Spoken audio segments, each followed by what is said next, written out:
Hi, welcome to my fourth book critique.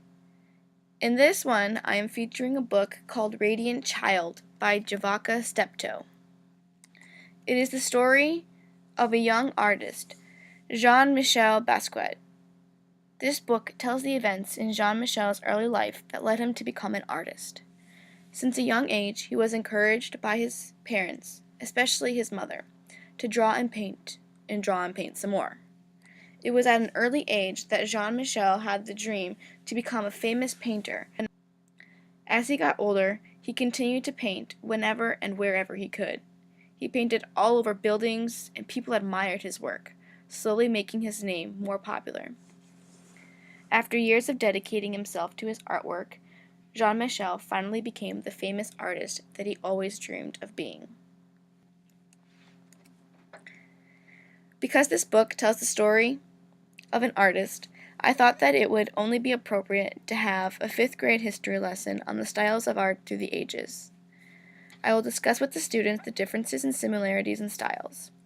Then we will look at Jean-Michel's art, and I will have the students try to figure out what type of art style he uses. As a fun activity to review what the class learned, I will have the students divide into 4 teams. I will show them pictures and see if the teams could choose the right style of art depicted. Some pictures I would use are this one for realism, this for expressionism, this is a picture from the Renaissance period, this is a picture from Romanticism, and lastly, Impressionism. These are just a few of the many styles of art that I could use. I could also use the book Radiant Child in a 5th grade social studies lesson. Jean-Michel paints all over New York City, so it gives the students a chance to look at the setup of their city and an opportunity to think critically about the reasons why businesses, parks, restaurants, and houses are built where they are. I thought that students could observe the city or town in which they live on their way home from school and think about the makeup of it. I want them to consider everything that we would have talked about in class and apply it to their lives. And then we'll have the students post on a Padlet about their observations and thoughts. Here's a link to the Padlet that I set up for this activity. I mentioned in the prop also that the students could take advantage of Google Earth to get a view looking straight down the city so they can see the layout of the towns. And here's what I posted just to give them an example of what I'm looking for.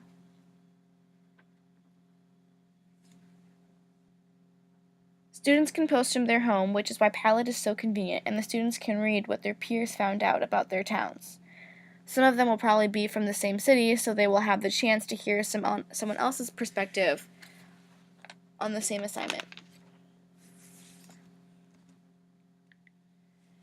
The other books I chose for this set are The House in the Night by Susan Marie Swanson and illustrated by Beth Krames, When You Reach Me by Rebecca Stead, The Girl Who Drank the Moon by Kelly Barnhill, and The Lion and the Mouse by Jerry Pickney. The Lion and the Mouse by Jerry Pickney is a Caldecott Award winner and is a picture book. This book, as you might have guessed, is about a lion and a mouse and how they most unlikely of animals helped each other to survive. This book could also be used in 3rd grade class to teach about predators and prey in the food chain. When You Reach Me by Rebecca Stead is a great book with many themes for a middle school class. It is a Newbery Award-winning book and realistic fiction. This book follows a girl named Miranda as she tries to solve a mystery while making new friends in middle school and facing racism, love, and death. I could teach a lesson on racism with this book, or also use it for a lesson about the makeup of a city, like I did with Radiant Child, because the author really wanted to describe the place in which she grew up. Therefore, the details about the different parts of the city are very informative and clear.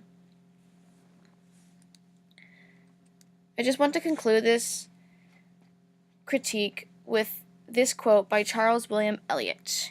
Books are the quietest and most constant of friends. They are the most accessible and wisest of counselors and the most patient of teachers. So keep on reading. Thanks for watching.